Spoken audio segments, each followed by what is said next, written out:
चलिए बेटा, तो रोटेशन में आज का हमारा जो रिवीजन का पार्ट है वो है angular momentum of a particle about a point, about a fix point, कि हम किसी भी पार्टिकल का एंगुलर मोमेंटम किसी पर्टिकुलर पॉइंट के अबाउट कैसे निकालते हैं उसका रिवीजन करेंगे।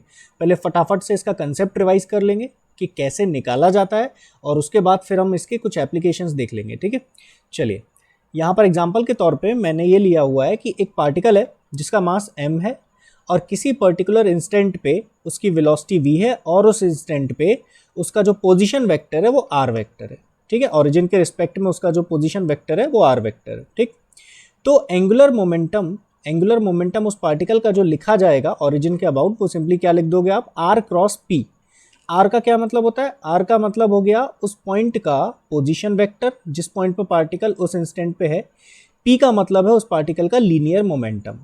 तो बेसिकली आप पोजीशन वेक्टर और उसके लीनियर मोमेंटम का क्रॉस प्रोडक्ट करते हैं यहाँ पर। ठीक, फिर जब आप लीनियर मोमेंटम को लिखोगे तो लीनियर मोमेंटम का फॉर्मूला क्या होता है, मास इंटू वेलोसिटी। मास स्केलर क्वांटिटी है, वेलोसिटी वेक्टर क्वांटिटी है, लिख दिया इस तरह से। तो ये तो कन्वेंशनल तरीका हो गया कि अगर पार्टिकल का पोजीशन वेक्टर दे देगा वेक्टर फॉर्म में आई कैप जे कैप के कैप के फॉर्म में, उसका लीनियर मोमेंटम दे देगा वेक्टर फॉर्म में आई कैप जे कैप के कैप के फॉर्म में, तो आप सिंपली उसका क्रॉस प्रोडक्ट कर दोगे, आपका आंसर आ जाएगा। ठीक, लेकिन अगर एंगुलर मोमेंटम का मैग्नीट्यूड निकालना हो फॉर एग्जांपल आपको, और पार्टिकल की वेलोसिटी ना दे के मान लो स्पीड दे दी हो और उसकी पोजीशन दे दी हो, कुल मिला के एंगुलर मोमेंटम का मैग्नीट्यूड निकालने के लिए आपको क्या करना है, जब दो वेक्टर के बीच में हम क्रॉस प्रोडक्ट करते हैं तो cross product a cross b से क्या लिखते हैं, ए बी साइन थीटा। तो वही काम यहाँ पर हमने किया है कि आर क्रॉस एम बी लिखा है तो r m b sine theta, r m b sine theta. ठीक, अब ध्यान से देखना, यहां पर अगर मैं v साइन थीटा अकेले पे ध्यान दूं, simply v sine theta, simply किस पे, v साइन थीटा पे ध्यान दूं। ठीक, जब मैं सिंपली v साइन थीटा पे ध्यान दूंगा तो मुझे क्या दिखाई दे रहा है कि ये जो v साइन थीटा है ना, ये वेलोसिटी का वो कंपोनेंट है दरअसल जो पोजीशन वेक्टर के परपेंडिकुलर आ रहा है। v साइन थीटा जो है वो वेलोसिटी का वो कंपोनेंट है जो कि पोजीशन वेक्टर के परपेंडिकुलर आ रहा है। तो इसलिए v साइन थीटा को यहां पर मैंने रिप्लेस कर दिया v परपेंडिकुलर से। तो एंगुलर मोमेंटम का जब फॉर्मूला मैंने ओपन किया तो यहाँ पर जो v साइन थीटा था वो v साइन थीटा वेलोसिटी का वो कंपोनेंट था जो पोजीशन वेक्टर के परपेंडिकुलर था, तो मैंने उसे v परपेंडिकुलर से रिप्लेस कर दिया है। तो पार्टिकल का अगर एंगुलर मोमेंटम निकालना है ओरिजिन के अबाउट तो simply r m v perpendicular ऐसे आप रख लोगे, आर एम वी परपेंडिकुलर। यहाँ पे v परपेंडिकुलर का क्या मतलब है, वेलोसिटी का वो कंपोनेंट जो कि पोजीशन वेक्टर के परपेंडिकुलर आए। ठीक, चलिए ठीक है। इसके बाद अब यहाँ पे r m b sine theta है, इसको अरेंज करके मैंने ऐसे लिख दिया m b r sine theta, m b r sine theta, m b r sine theta. ठीक, अब ध्यान से देखिएगा, आर साइन थीटा पे ध्यान दीजिएगा। अब यहाँ पर आर साइन थीटा पे ध्यान दीजिएगा, तो आर साइन थीटा जो है ना, आर साइन थीटा दरअसल ये पोजीशन वेक्टर का वो कंपोनेंट है, ये पोजीशन वेक्टर का वो कंपोनेंट है जो पार्टिकल की वेलोसिटी के डायरेक्शन के परपेंडिकुलर आ रहा है, पार्टिकल के मोशन के डायरेक्शन के परपेंडिकुलर आ रहा है। 99% जो क्वेश्चंस आपको मिलेंगे नीट में वो इस फॉर्मूले पे बेस्ड मिल जाएंगे आपको। ज़्यादातर जो क्वेश्चंस मिलेंगे कि आपको पार्टिकल का मास दे देगा, स्पीड दे देगा और आपसे एंगुलर मोमेंटम पूछेगा, तो ज़्यादातर सवालों में आपको इस लॉजिक का इस्तेमाल करना होगा कि मास और स्पीड मान लो दे देगा, उसके बाद आपको उसकी पोजीशन वेक्टर का वो कंपोनेंट निकालना है जो उसकी वेलोसिटी के परपेंडिकुलर है। पोजीशन वेक्टर से लेना देना नहीं है, पोजीशन वेक्टर का वो कंपोनेंट निकालना है जो वेलोसिटी के परपेंडिकुलर है। ठीक, और सिंपल भाषा में अगर मैं कहूँ तो पार्टिकल जिस डायरेक्शन में मूव कर रहा है, तो जिस पॉइंट पे आपको एंगुलर मोमेंटम, जिस पॉइंट के अबाउट एंगुलर मोमेंटम आपको निकालना है ना, वहां से लेकर वेलोसिटी की डायरेक्शन तक की परपेंडिकुलर डिस्टेंस निकालनी है। जैसे पार्टिकल जो मेरा है उसकी वेलोसिटी की डायरेक्शन ये वाली लाइन है, इधर जा रहा है ना, इधर जा रहा है, तो मुझे ओरिजिन के अबाउट उसका एंगुलर मोमेंटम लिखना था, तो मैंने क्या किया, ओरिजिन से लेके उसकी वेलोसिटी की डायरेक्शन तक की परपेंडिकुलर डिस्टेंस निकालने में मेहनत की है, बस वही चाहिए मुझे। ठीक, यहाँ पे अभी थोड़ा सा इसी पे ध्यान दो, जो मैंने बोला आगे जाके अभी मैं क्वेश्चंस कराऊंगा उन पे और आसानी से ये चीज़ जब इम्प्लीमेंट होगी तब आपको और आसानी से समझ में आएगा। चलिए देखते हैं। सबसे पहले तो सिंपल एक वेक्टर फॉर्म का सवाल, सबसे पहला सिंपल एक वेक्टर फॉर्म का सवाल जिसमें ज़्यादा मेहनत आपको करनी नहीं है। उसने डायरेक्टली पोजीशन वेक्टर दे दिया है, पोजीशन वेक्टर दे दिया है और लीनियर मोमेंटम दे दिया है, और उसने ऑप्शन ऐसे दिए हैं कि angular momentum is perpendicular to x axis, y axis, z axis. तो पहले एक बार एंगुलर मोमेंटम निकाल लेते हैं, उसके बाद आंसर टिक कर लेंगे, ठीक है। एंगुलर मोमेंटम निकालते हैं, चलो। एंगुलर मोमेंटम क्या होता है भैया, R cross P. Position vector क्या है, I cap plus 2j cap minus k cap. Cross product with position vector क्या है, 3i cap plus 4j cap minus 2k cap, ठीक। अब क्रॉस प्रोडक्ट आपको करना आता होगा, नहीं तो यहाँ पे अब करते जाते हैं। देखिए नॉर्मल जैसे ब्रैकेट ओपन बचपन में करते थे ना, पहले इसका सबसे करेंगे, फिर बीच वाले का सबसे करेंगे, फिर लास्ट वाले का सबसे करेंगे, वो करते जाते हैं। तो सबसे पहले आई क्रॉस आई कितना होगा, 0। आई क्रॉस आई कितना होता है, 0 प्लस आई क्रॉस जे क्या होता है, k, और 4 आगे है ही, तो 4k कैप, ठीक। उसके बाद i और माइनस k का क्रॉस प्रोडक्ट, अब बेटा i क्रॉस k जो होगा वो माइनस j होगा, i क्रॉस k जो होगा वो माइनस j होगा, लेकिन -2 ऑलरेडी है, तो इसलिए प्लस 2j कैप, ठीक है भैया। i का हो गया, अब 2j का। j cross I i cross j k होता है, तो j क्रॉस i क्या हो जाएगा, माइनस k, तो 2 इंटू 3 6, लेकिन j क्रॉस i का माइनस k, तो माइनस 6k कैप, ठीक। फिर j क्रॉस j तो 0 होता है, 0। फिर बेटा j क्रॉस k 2j और माइनस 2k, इसका क्रॉस प्रोडक्ट कर रहा हूं मैं, तो j क्रॉस k क्या होता है, i होता है, j क्रॉस k क्या होता है, i होता है, तो और 2 इंटू -2 -4 हो ही जाएगा, तो -4 i कैप। चलिए भैया, बाकी 2j का भी कर दिया, अब माइनस k का करते हैं बेटा। k क्रॉस i क्या होता है, j होता है, लेकिन माइनस साइन है आगे, और यहाँ 3 है आगे, तो इसलिए -3j कैप। फिर माइनस यहाँ पे k का, अब j के साथ, k k क्रॉस j क्या होगा, minus i, k cross j क्या होगा, माइनस i, और माइनस यहाँ पे और यहाँ पे 4 है, इसलिए प्लस 4i। फिर रही बात k क्रॉस k की, तो वो 0 प्लस 0। तो यहाँ से क्या बच रहा है बेटा, ये प्लस का 4i और माइनस का 4i कैंसिल आउट हो जाएगा, ये प्लस का 4i और माइनस का 4i कैंसिल आउट हो जाएगा। यहाँ पे क्या है, 2j कैप और -3j कैप, तो माइनस j कैप, 4 और -6 -2k कैप। तो बेटा जो एंगुलर मोमेंटम आ रहा है, बेसिकली एंगुलर मोमेंटम जो आ रहा है वो क्या आ रहा है, -j -2k। अब j कैप क्या बताता है बेटा, y एक्सिस, k कैप क्या बताता है बेटा, z एक्सिस। यानी कि जो एंगुलर मोमेंटम आ रहा है, वो yz प्लेन में आ रहा है, अब yz प्लेन में है, इसीलिए it will be perpendicular to x axis. तो आपका आंसर क्या हो जाएगा, फर्स्ट वाला, it is perpendicular to x axis. या तो वो डायरेक्टली पूछ लेगा कि एंगुलर मोमेंटम कितना होगा, वो बता दो, वो अपन ने निकाल लिया, या फिर ऐसे एक स्टेप और आगे पूछ रहा है कि बताओ किस एक्सिस के परपेंडिकुलर है, तो क्योंकि वो yz प्लेन में आ रहा है, इसलिए वो x एक्सिस के परपेंडिकुलर, ठीक है। चलिए नेक्स्ट क्वेश्चन पे आते हैं। अब एंगुलर मोमेंटम की वैल्यू निकालने की बात आ रही है यहाँ पे, ठीक है, कि एक पार्टिकल है जिसका मास m है और वो कांस्टेंट वेलोसिटी से मूव कर रहा है x एक्सिस के पैरेलल, तो वो पूछ रहा है कि angular momentum with respect to origin क्या होगा, 0, remains constant, goes on increasing, goes on decreasing, इस तरह से। चलिए देख लेते हैं। सपोज ये y एक्सिस है, आई थिंक काफ़ी लोगों को अब तक आंसर आ चुका होगा अभी तक आपको। ये x एक्सिस है, ये y एक्सिस है। पार्टिकल जो है वो x एक्सिस के पैरेलल मूव कर रहा है, चलो यहाँ ले लेते हैं पॉजिटिव y एक्सिस में, इधर मूव कर रहा है, इधर की तरफ वो मूव कर रहा है, ठीक है। पार्टिकल का जो मास है वो m ले लेते हैं और वो इधर की तरफ x एक्सिस के पैरेलल v वेलोसिटी से मूव कर रहा है, ठीक। सपोज ये जो डिस्टेंस है ये कुछ d है, ये ओरिजिन।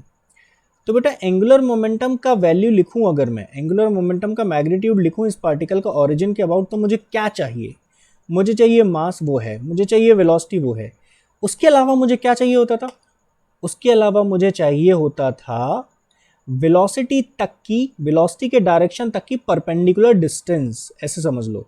जिस पॉइंट के अबाउट निकालना है, ओरिजिन के अबाउट निकालना है, उस पॉइंट से लेके पार्टिकल की वेलोसिटी की डायरेक्शन तक की परपेंडिकुलर डिस्टेंस, जो कि यहाँ पे डायरेक्टली कितनी दी है, मान लो डी, क्या मैंने ली है डी। अब जब वो एक्स एक्सिस के पैरेलल ही मूव करेगा, इसी सीधी लाइन पे मूव करता रहेगा, तो बेटा ओरिजिन से परपेंडिकुलर डिस्टेंस तो उसकी हमेशा डी बनी रहेगी, हमेशा ही डी बनी रहेगी। तो डी तो कांस्टेंट वैल्यू हो गई।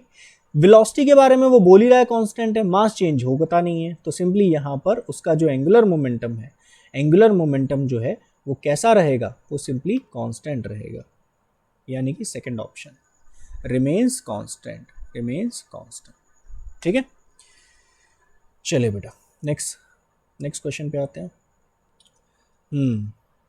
एक पार्टिकल है जिसका मास m है and it is moving with constant velocity v parallel to the x axis as shown in figure, its angular momentum about origin OS। ठीक है, चलिए ये कह रहा है कि पार्टिकल जो है, जैसे पिछला सवाल था ना, पिछला वाला सवाल ध्यान से अगर इसको पढ़ो, बिल्कुल सेम सवाल है, बस वैल्यूज दे दी हैं, बस इतना अंतर है, पूरा का पूरा देखो ऐसे यही सवाल है। वो पूछ रहा है कि एंगुलर मोमेंटम O पॉइंट के अबाउट कितना होगा। तो ध्यान से देखो बेटा, O पॉइंट से लेकर उस पार्टिकल की वेलोसिटी तक की जो परपेंडिकुलर डिस्टेंस है, वेलोसिटी के डायरेक्शन तक की जो परपेंडिकुलर डिस्टेंस है वो तो फिक्स है, और कितनी है, b है। कितनी है, b है। पार्टिकल की स्पीड कितनी है, v है। तो एंगुलर मोमेंटम जो आएगा O पॉइंट के अबाउट, यानी कि ओरिजिन के अबाउट, वो आप डायरेक्टली क्या लिख सकते हो, m into v into b. कई बच्चे क्या करते हैं, इसमें गड़बड़ी कर आते हैं, ये वाली डिस्टेंस निकाल के आ जाते हैं, ये वाली √a² + b², third option tick करके। गलत है भाई साहब, हमें डिस्टेंस नहीं चाहिए, हमें दरअसल पोजीशन वेक्टर का वो कंपोनेंट चाहिए जो वेलोसिटी के या मोशन के डायरेक्शन के परपेंडिकुलर हो। मतलब सिंपल सी भाषा में, हमें पॉइंट से लेकर उस पार्टिकल की वेलोसिटी की डायरेक्शन तक की परपेंडिकुलर डिस्टेंस चाहिए, परपेंडिकुलर डिस्टेंस। ये रही पार्टिकल की वेलोसिटी की डायरेक्शन, ओरिजिन के अबाउट पूछा है, तो ओरिजिन से लेके वेलोसिटी की डायरेक्शन तक की परपेंडिकुलर डिस्टेंस चाहिए, ये वाली, और जो कि कितनी है, b। ठीक, चलिए नेक्स्ट क्वेश्चन देखते हैं। हाँ, यहाँ पर उसने क्या बोला है कि एक पार्टिकल है जो कि along the line PC velocity v से मूव कर रहा है। मतलब ये वाली जो लाइन है ना PC, ये वाली लाइन, ये वाली लाइन जो है ना PC, इसके अलोंग वो मूव कर रहा है। What is the angular momentum of particle about O। ठीक है भाई साहब, मास पता होना चाहिए, मास है, वेलोसिटी पता होनी चाहिए, वेलोसिटी है। दूसरी बात उस पॉइंट से लेके, जिस पॉइंट के अबाउट एंगुलर मोमेंटम चाहिए, उस पॉइंट से लेके वेलोसिटी की डायरेक्शन तक की परपेंडिकुलर डिस्टेंस चाहिए होती है। तो यहाँ पर ध्यान से देखो, वेलोसिटी की डायरेक्शन इधर है ना, ये वेलोसिटी की डायरेक्शन है ना, ये वेलोसिटी की डायरेक्शन है। तो ओरिजिन से लेके वेलोसिटी की डायरेक्शन तक की परपेंडिकुलर डिस्टेंस दे तो रखी है, कितनी, स्मॉल l। कितनी दे रखी है, स्मॉल l। तो एंगुलर मोमेंटम हो तो गया simply mass into velocity into perpendicular distance, कितनी हो गई, स्मॉल l। तो second option is the correct answer. खत्म बात। चलिए यहाँ पर देखिए, इस क्वेश्चन को पढ़िए, पॉज करके इसका आंसर आप पहले खुद सोचिए, फिर अब मैं बताता हूँ। चलिए देखते हैं, इसने क्या बोला है कि एक पार्टिकल है जिसका मास m है, वो कांस्टेंट वेलोसिटी से मूव करेगा 3 अलग अलग रास्तों पे, DE, OA एंड BC। ठीक, अब उसने पूछा है कि कौन सा जो स्टेटमेंट है वो angular momentum about point O के लिए सही नहीं है, यानी कि गलत है। ठीक है, कौन सा गलत है। ठीक, चले भाई साहब देख लेते हैं बेटा।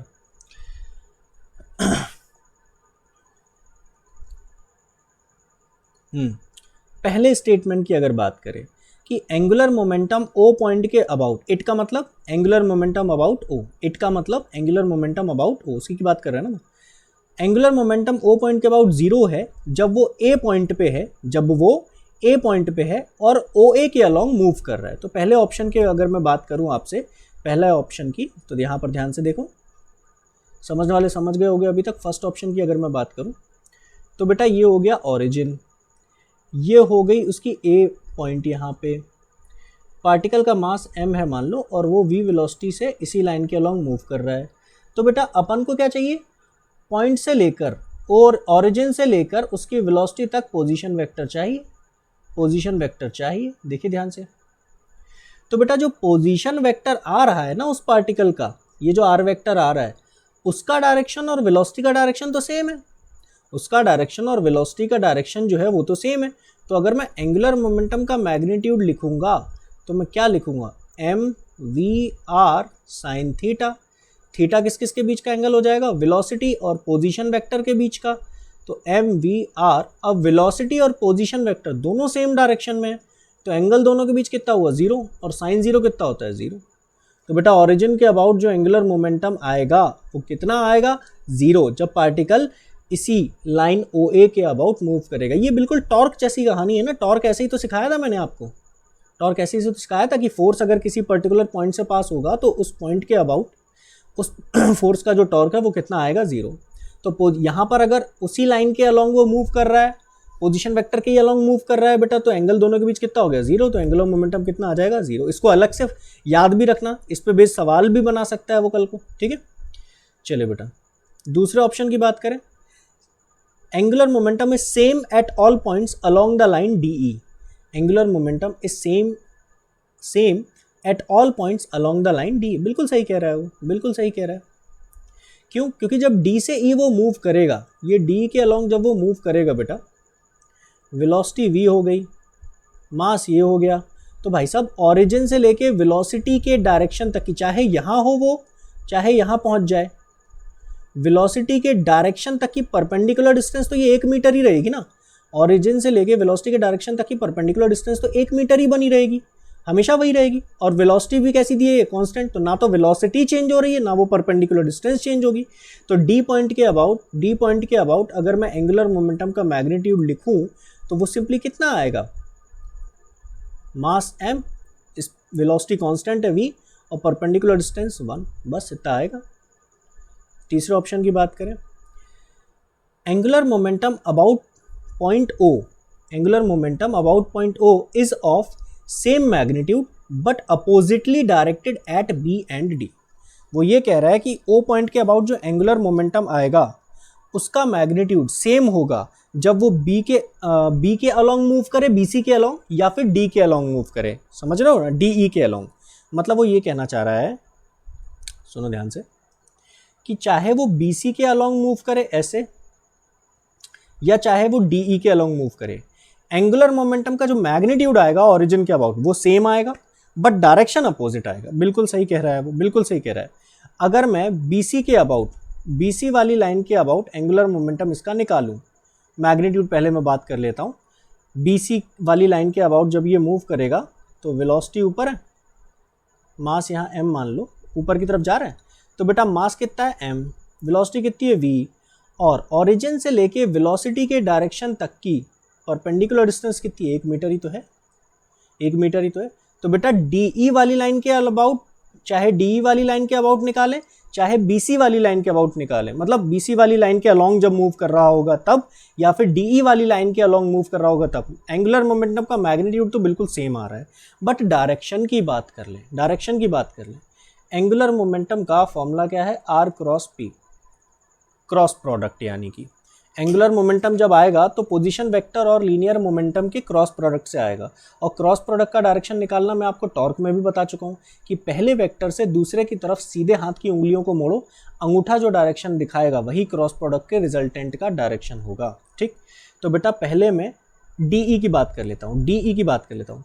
जब पार्टिकल DE के अलॉन्ग मूव करेगा तो ओरिजिन से लेके DE तक का पोजीशन वेक्टर ये वाला हो गया, मान लो R वेक्टर ऊपर की तरफ है मान लो इसका।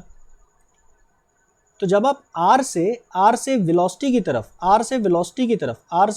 की तरफ उंगलियों को मोड़ोगे ना सीधे हाथ की, तो उंगलियां कैसे मुड़ रही हैं, क्लॉकवाइज, और अंगूठा कहाँ आ रहा है, अंदर, राइट हैंड की बात कर रहा हूँ।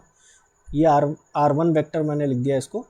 तो उंगलियां कैसे मुड़ रही हैं, क्लॉकवाइज, अंगूठा कहाँ आ रहा है, अंदर। तो DE के अलॉन्ग जब वो मूव करेगा पार्टिकल, तो एंगुलर मोमेंटम किस डायरेक्शन में आ रहा है, अंदर की तरफ।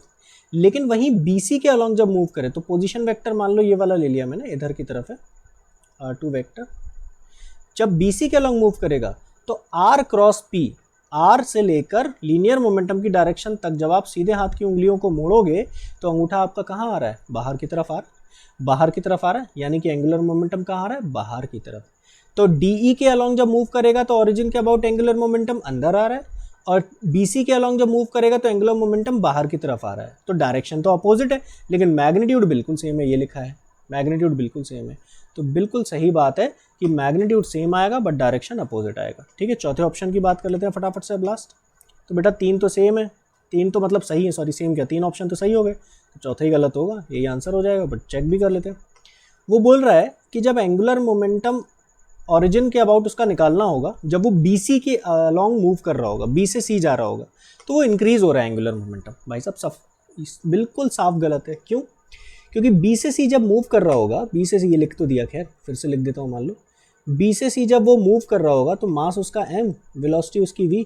अब वेलोसिटी तो क्या है, कांस्टेंट है, वेलोसिटी तो क्या है, कांस्टेंट है, बिल्कुल कांस्टेंट है। ठीक है, और ऑरिजिन से लेके वेलोसिटी की डायरेक्शन तक की परपेंडिकुलर डिस्टेंस तो हर समय 1 मीटर ही रहेगी ना, चाहे पार्टिकल इस जगह हो चाहे ऊपर चला जाए। वेलोसिटी के डायरेक्शन तक की परपेंडिकुलर डिस्टेंस जो है वो तो 1 मीटर ही बनी रहेगी। तो सिंपली आप क्या लिख दोगे, mv/1। तो मैग्नीट्यूड तो भाई साहब कांस्टेंट है, मैग्नीट्यूड कैसा है, कांस्टेंट है। तो कौन सा ऑप्शन गलत आ रहा है, option 4 is the correct option, मतलब इनकरेक्ट ऑप्शन उसने पूछा था उस हिसाब से 4। ठीक है, चलिए नेक्स्ट सवाल पे आते हैं। हाँ भाई साहब, ये थोड़ा सा सिंपल सा ही सवाल है, थोड़ा सा कैलकुलेशन इंक्लूडेड है। ऐसे सवालों में बच्चों को जो मैंने देखा है क्लास में काफ़ी दिक्कत आती है, बट इसमें है कुछ भी नहीं, काफ़ी दिक्कत तो खैर नहीं आती है, मेजॉरिटी ऑफ स्टूडेंट्स का डाउट हो जाता है ये। ठीक है, चलिए अब डाउट तो क्या होता है, पढ़ लिख के आते नहीं है, तो ये देखा कि साथ वाले ने पूछ लिया तो मास्टर चिल्लाए नहीं, अपन भी हाथ खड़ा कर देते हैं। तो भाई साहब क्या है कहानी, वो ये बोल रहा है कि एक पार्टिकल है 5 kg का, जो कि कांस्टेंट स्पीड 3√2 से मूव कर रहा है XY प्लेन में, और एक पर्टिकुलर लाइन के अबाउट, वो लाइन के अलॉन्ग मूव कर रहा है इस बार, और वो लाइन क्या है, y=x+4। वो लाइन क्या है, y=x+4। ठीक, तो वो पूछ रहा है कि ऑरिजिन के अबाउट जो उसका एंगुलर मोमेंटम आएगा वो कितना आएगा, ऑरिजिन के अबाउट जो एंगुलर मोमेंटम आएगा वो कितना आएगा। ठीक है, तो बचपन में अपन को जो लाइन से कोऑर्डिनेट्स निकालने सिखाए थे वो क्या सिखाए गए थे बेटा, जैसे ये y=x+4 है, बचपन में 9th क्लास में कैसे सिखाए गए थे, आप x की वैल्यू 0 डालो, x की वैल्यू 0 डालो तो y की क्या वैल्यू आएगी, 4। x की वैल्यू 0 डालो, x की वैल्यू 0 डालो तो y की क्या वैल्यू आएगी, 4। यानी कि x की वैल्यू 0 पे y की वैल्यू 4 है, तो एक कोऑर्डिनेट मिल गया 0,4। 0,4 मतलब y एक्सिस का कोऑर्डिनेट, ये हो गया मान लो 0,4। चलिए 0,4। अब अगली बार y की वैल्यू 0 डालो, जब आप y की वैल्यू 0 डालोगे तो 4 इधर आ जाएगा, तो x की वैल्यू क्या आएगी, -4। तो भाई साहब दूसरा कोऑर्डिनेट क्या मिल गया उस लाइन का, -4,0। x आगे होता है ना, x, y लिखते हैं ना, -4,0। तो x कोऑर्डिनेट नेगेटिव इधर होगा, y की वैल्यू 0 x एक्सिस पे होती है, तो दूसरा कोऑर्डिनेट ये हो गया -4,0। तो यानी कि जो आपकी स्ट्रेट लाइन है वो इधर से पास हो रही है, ऐसे, ये आपकी स्ट्रेट लाइन हो गई।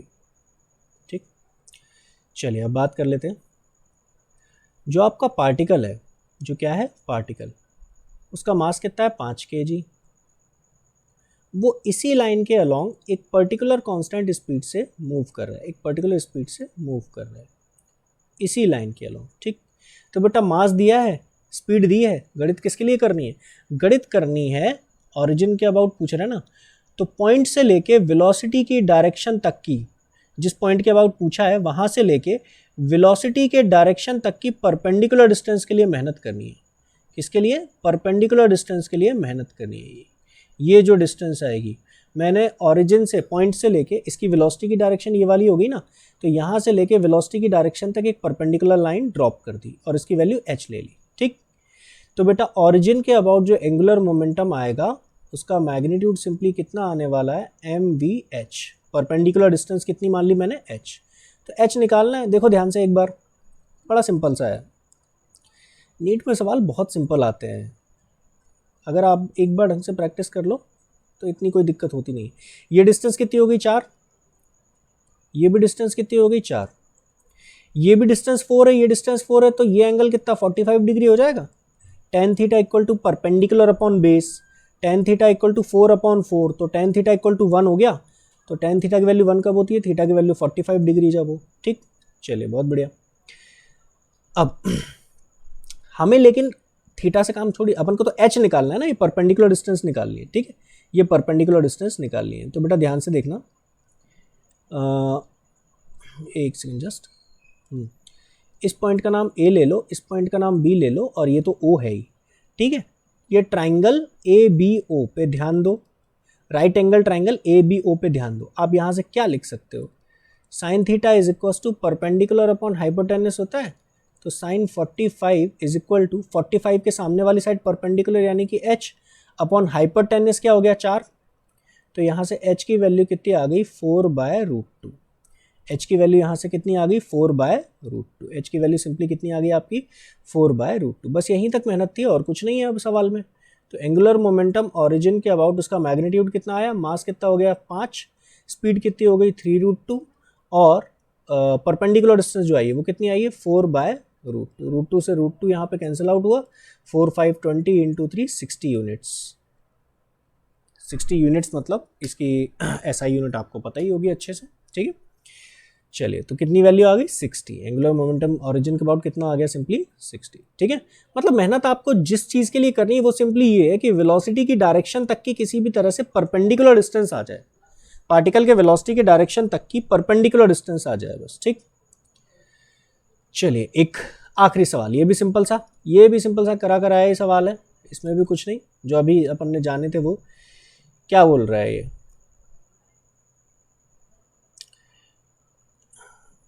ये हो गई बेटा x एक्सिस, ये हो गई y एक्सिस, ठीक। पार्टिकल जो है वो constant speed 3√2 centimetre per second से मूव कर रहा है xy प्लेन में along the line y equal to 2√5 centimetre, y equal to 2√5 centimetre, y equal to 2√5 centimetre, ठीक है।